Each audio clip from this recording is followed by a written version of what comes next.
Asalame we konumbo kano tonje bangba. Amanda ungo beto menvie.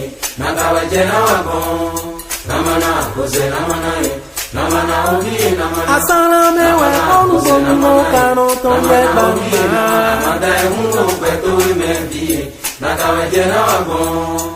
Namana kose namana e. Yenonde lo. Namana kose namana e. Namana ogi namana. Namana kose namana e. Namana ogi namana. Sendono tanimbe. Sendono tanimbe. Sendono tanimbe.